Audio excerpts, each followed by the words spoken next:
গল্পটি শুরু হয় বহু শত বছর আগে সেই সময়, যখন সেই সময়ে মানুষ যদি কোনো মহিলাকে কালো জাদু করা সন্দেহ করত, তাহলে তাকে ডাইনি হিসেবে বিবেচনা করা হতো এবং শাস্তি দেওয়া হতো, এবং তারপর সেই ডাইনিকে সকলের সামনে অভিশপ্ত করা হতো।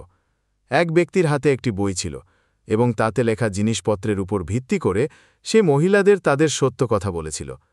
কিছু মহিলা যারা সাধারণ কালো জাদু করত, তারা তাদের ভুল মেনে নিয়ে ক্ষতিপূরণ চাইতে শুরু করে, কিন্তু হাতুড়ির আঘাতে অন্ধ এক ডাইনি সেই লোকটিকে অভিশাপ দিয়ে বলেছিল যে তোমাকে নরকে পুড়তে হবে।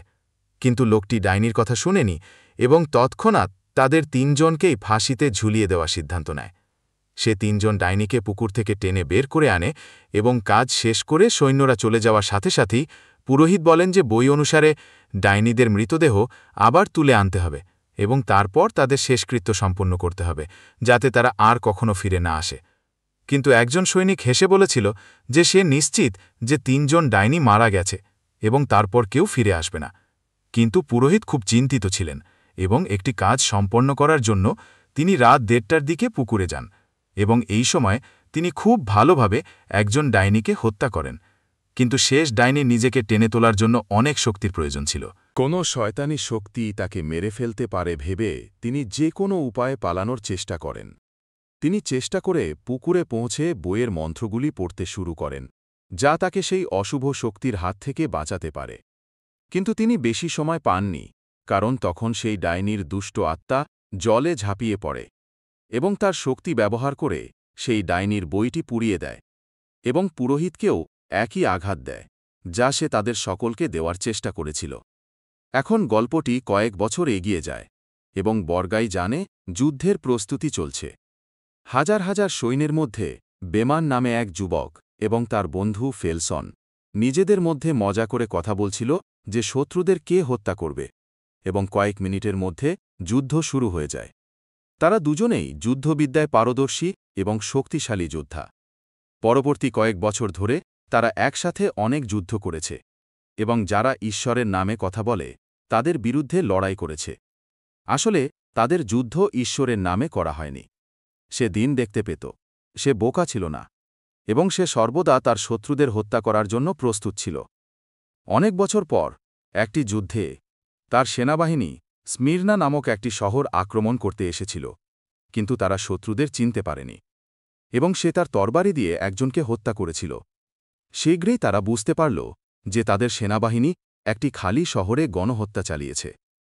পরের দিন সকালে আমি গির্জার পুরোহিতকে ছেলে ও মহিলাদের ধর্ষণের পাপ সম্পর্কে জিজ্ঞাসা করলাম। এই বিষয়ে সেই লোকটি বলল যে সে কেবল ঈশ্বরের আদেশ অনুসারে কাজ করে। এই বিষয়ে আমি তাকে জিজ্ঞাসা করলাম যে এই সব কিছুর পিছনে কি আসলেই ঈশ্বর আছেন? ঈশ্বর তাদের হাতে ছেলে ও মহিলাদের হত্যা করবেন। একটু আলোচনার পর আমি চুপচাপ আমার বন্ধুর সাথে সেখান থেকে চলে গেলাম, কারণ সে জানত যে যাই হোক সে গির্জার মাতার লোকটিকে স্পর্শ করতে পারবে না। সে বলল যে এখন সে তাদের জন্য কাজ করবে না। কিছুক্ষণ পর তারা দুজনেই থাকার জায়গা খুঁজতে গুহায় প্রবেশ করল। সেখানে কেউ ছিল না। কিছুক্ষণ খোঁজাখুঁজির পর তারা বিছানায় মৃত অবস্থায় এক স্বামী স্ত্রীকে দেখতে পেল, যাদের দেহ আগুনে সম্পূর্ণ পুড়ে গেছে। তারা ভেবেছিল রোগটি তাদেরও গ্রাস করেছে। তারা সেখান থেকে চলে গেল এবং গুহাটি পুড়িয়ে দিল। তাদের একটি শহর দেখানো হলো। অনিচ্ছা সত্ত্বেও তারা সেখানে কিছু খাবার এবং জল সংগ্রহ করতে যেতে চাইল, কিন্তু ফেলসন সেখানে যেতে চাইল না। ভেবেছিল যে সেখানে যাওয়া তার জন্য ঠিক হবে না, কিন্তু সাহসের সাথে তারা দুজনেই সেখানে পৌঁছে গেল। পুরো শহরটি রোগে ভুগছিল। লোকেরা ঈশ্বরের কাছে প্রার্থনা করছিল যে তারা শয়তানের অভিশাপ থেকে মুক্তি পাক। যোদ্ধারা কিছুই বুঝতে পারল না। তাদের পরিস্থিতি ব্যাখ্যা করে জুহান নামে একজন সৈনিক তাদের বলল যে প্লেগ নামক একটি শয়তানি রোগ আছে যা সর্বত্র ছড়িয়ে পড়েছে এবং এর কোনো প্রতিকার নেই। সে পশুদের জন্য খাবারের ব্যবস্থা করছিল। এমন সময় হঠাৎ কিছু খবর এলো। সে যখন একটা বাচ্চাকে মারছিল তখন তার তরবারি কেটে যায় এবং দোকানের মালিক তরবারির দাগ লক্ষ্য করে ধরা পড়ার ভয় সে এবং ফেলসন যত তাড়াতাড়ি সম্ভব জায়গা ছেড়ে চলে যেতে শুরু করে। কিন্তু শীঘ্রই কিছু সাবাহ তাদের চারদিক থেকে ঘিরে ফেলে। শুরুতে সেই দুই যোদ্ধা সেখানে ছিল। তারপর ডাবল জ্যাক নামে একজন ব্যক্তি, যিনি গির্জার জন্য কাজ করতেন, সৈন্যদের থামিয়ে প্রধান পুরোহিতের তরবারি চিহ্ন দেখেন। তারপর তিনি তাদের অন্য একটি ঘরে নিয়ে যান, যেখানে পালাইক বলেন যে গির্জার প্রধান পুরোহিত সেখানে নেই এবং জোহানকে তরবারি দিয়ে পাঠানো হবে কিন্তু প্রধান পুরোহিত বলেন যে তিনি আর গির্জার জন্য কাজ করেন না এবং তাকে সাহায্য করতে অস্বীকার জানান। আমি জানতাম যে তার এই সিদ্ধান্তের জন্য তাদের দুজনকেই কারাগারে পাঠানো হবে, এবং সেখানে তিনি সেই মহিলার সাথেও দেখা করেন যাকে ডাইনি বলা হচ্ছে, কিন্তু তিনি মোটেও ডাইনির মতো দেখতে ছিলেন না। ফ্যালসন রসিকতা করেছিলেন যে যদি তিনি গির্জার কাজ করতে অস্বীকৃতি জানান তাহলে তিনি সেই প্রধান পুরোহিত দেখতে পাবেন। পরে প্রধান পুরোহিতের দরজা সেই মহিলার কান্নার শব্দে খুলে গেল এবং তিনি দেখলেন যে সেই দরিদ্র মেয়েটির শরীরে চাবুকের চিহ্ন ছিল। সেই মেয়েটির অবস্থাও এমন ছিল। এটি দেখে তার হৃদয় গলে গেল এবং বেমেন গির্জার দাবি পূরণের জন্য প্রস্তুত হয়ে গেল। পরে মঠে পৌঁছানোর পরিকল্পনা করার সময় জোহান তাকে বলে যে আজ পর্যন্ত যারা বনের পথে গেছে তারা আর ফিরে এটি তার চেয়ে ছোট পথ, কিন্তু এটি খুব বিপজ্জনক। বেমেন জিজ্ঞাসা করে যে আজ পর্যন্ত কেউ কি সেই মঠে গেছে যেখানে দাবাং তাকে হাগমার নামে একজন ব্যক্তির সাথে দেখা করতে নিয়ে গিয়েছিল, যে পথটি খুব ভালোভাবে জানে এবং সে বর্তমানে প্রতারণার অভিযোগে কারাগারে রয়েছে। বেমেন হাগমারকে মুক্তি এবং ক্ষমা দেওয়ার কথা বলেছিল যদি সে লোকদের মঠে নিয়ে যেতে সাহায্য করে, যার জন্য হাগমার তৎক্ষণাৎ প্রস্তুত হয়ে যায়।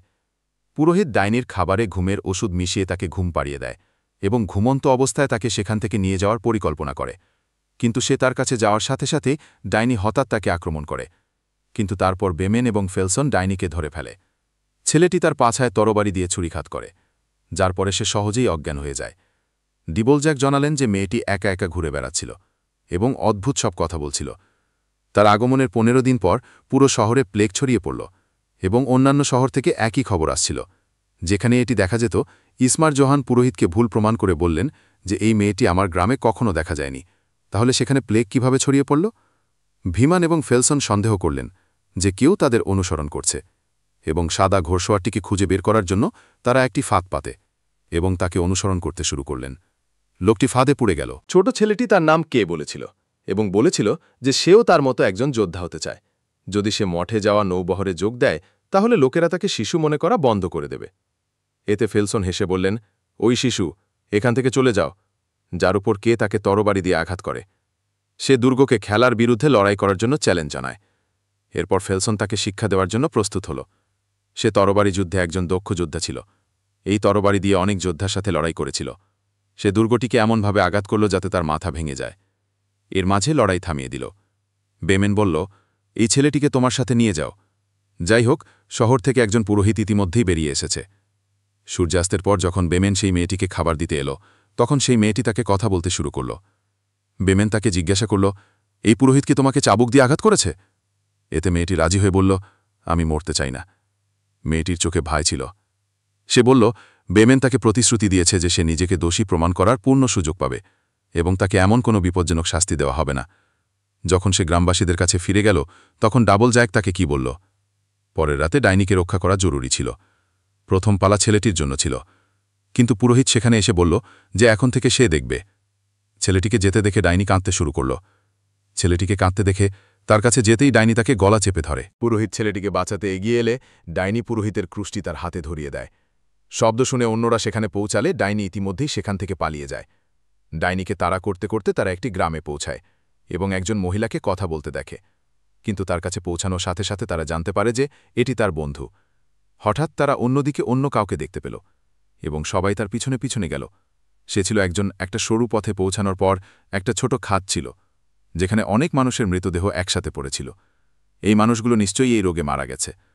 তুসরি আর জোভান সেখানে তাদের মৃত মেয়ের কণ্ঠস্বর শুনতে পেল এবং সে সেই কণ্ঠস্বর খুঁজতে লাগল। যখন সে বাড়িতে পৌঁছাল তখন কোনো শব্দ হল না। কেন জোভানকে জাগানোর অনেক চেষ্টা করল, কিন্তু জোভান তাকে তার মেয়ের নাম ধরে ডাকতে থাকল এবং ভয় পেয়ে কেন তার বুকে তরবারি ছুঁড়ে মারল। সবাই যখন সেখানে পৌঁছাল তখন কেন তাদের পুরো ঘটনাটি বলল। তারপর ফ্যালসন সেই তরুণীটিকে দেখতে পেল যে এখনও পালানোর চেষ্টা করছে। ধরা পড়ার পর মেয়েটি ভয় পেয়েছে এবং সেই কারণেই সে পালিয়ে গেছে। দয়া করে আমাকে ওই মঠে নিয়ে যেও না, ওরা আমাকে মেরে ফেলবে। মেয়েটিকে আবার বন্দী করার পর সবাই এগিয়ে গেল।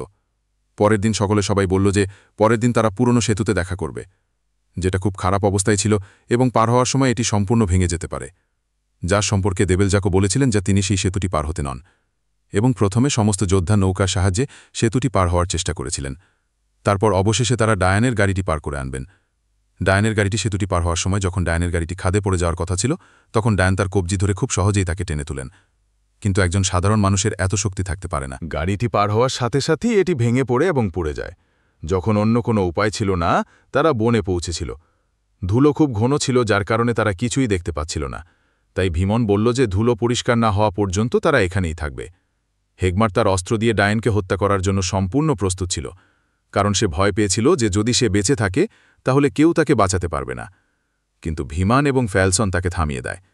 তারপর ডায়ান নেকড়ের কণ্ঠে চিৎকার করতে শুরু করে, যার কারণে নেকড়েদের একটি দল তাদের দিকে আসতে শুরু করে। দলটি কাছে আসতেই ভীমন সবাইকে যুদ্ধের নির্দেশ দিলেন এবং সবাই মিলে নেকড়েদের মেরে ফেললেন।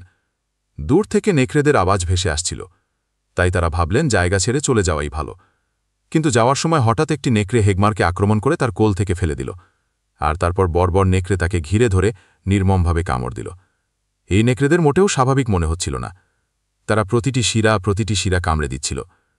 পরের দিন সকালে ভীমন ডায়ানকে হত্যা করতে চেয়েছিল। পুরোহিত তাকে থামানোর চেষ্টা করলেন, কিন্তু ভীমন তাকে একবার দেখে ফেললেন। কিন্তু তারপর ফ্যালসন তাকে বুঝিয়ে বললেন যে তারা তাকে হত্যা করবে না। এখন পরিচর্যা খুব বেশি দূরে নয় এবং তার কাজ সম্পূর্ণ হবে। এটি সম্পূর্ণ করার জন্য তাদের সবকিছু সামান্য কিছু রাখতে হয়েছিল। শীঘ্রই তারা মঠে পৌঁছে একটি ছোট জায়গা থেকে প্রবেশ করে সবার জন্য দরজা খুলে দিল এবং পুরোহিত সবাইকে প্রার্থনা কক্ষের দিকে নিয়ে গেলেন এবং মঠে থাকা সমস্ত লোক কেবল মারা যাচ্ছিল। দেবলজাক সাহস হারিয়ে ঈশ্বরের কাছে করুণা ভিক্ষা করতে শুরু করলেন। তুমি কি এই মন্ত্রটি পাঠ করতে পারো? শীঘ্রই সে প্রার্থনা কক্ষ থেকে বেরিয়ে এলো। তারপর ডাইনি তার সম্পূর্ণ সত্য মেনে বলতে শুরু করল যে বহু বছর ধরে ডাইনি তার লোকদের হত্যা করেছে এবং সে মন্ত্রটি ধরে আছে। পুরোহিত মন্ত্রগুলি পাঠ শুরু করার সাথে সাথে ডাইনি তার হাতে অনুভূতি দেখতে পেল এবং অনিচ্ছা সত্ত্বেও তাকে থামাতে পারল না। ডাইনি তার সম্পর্কে এই ধরনের কথা বলতে শুরু করল। তার এই কথা জানার কোনো প্রশ্নই ওঠে না। মেয়েটি ডাইনি নয়, বরং শয়তানের একটি সম্পূর্ণ রূপ। জেনে ডেভিল জ্যাক আবার মন্ত্রজপ শুরু করল, যার পরে মেয়েটি একটি রাক্ষসের রূপ ধারণ করল। খাঁচায় আগুন লাগিয়ে সে এমনকি দণ্ডগুলিও গলে গেল, যার পরে শয়তান মুক্ত হয়ে পুরোহিতের মতো বেড়ে উঠতে লাগল। তাকে থামানোর ক্ষমতা কারোর ছিল না। শয়তান জ্যাক তাকে পবিত্র জল দিয়ে শান্ত করার চেষ্টা করেছিল, কিন্তু শয়তানটি ডানাওয়ালা শয়তানের মতো উড়ে গিয়ে চাঁদের পাথরের অন্ধকার কোণে লুকিয়ে পড়ে। তারা সবাই মিলে শয়তানটিকে ধরার পরিকল্পনা করে এবং ভীমনকে এইকে বলে যে তোমার লড়াই করার দরকার নেই, কিন্তু কে পিছু হটেনি এবং সে যে কোনো অবস্থায় মৃত্যু পর্যন্ত চায়। তার আবেগ দেখে ভীমন তাকে চিৎকার করে উঠল। এবার তারা চারজনই তার দিকে এগিয়ে গেল। তারা শয়তানের খোঁজে বেরোল এবং সেই সময় তারা ভাবল যে যাত্রা শয়তান যে কোনো সময় আক্রমণ করতে পারে। কিন্তু মঠে পৌঁছানোর পর সে যা করল, এখন তাদের জীবন ঝুঁকির মধ্যে ছিল, কারণ যে কেউ শয়তানকে হত্যা করার চেষ্টা করবে, শয়তান তাকে কাদা উপসাগর ভেঙে হত্যা করবে। পথে বেমান প্লেগের কারণে পুরোহিতদের অবস্থা দেখতে পেল। সারা পথ শুধু মৃতদেহ। মঠের বাইরের কালো মেঘ থেকে উড়ন্ত প্রাণীরা উড়ে এসে মৃত পুরোহিতের কোলে পড়ল।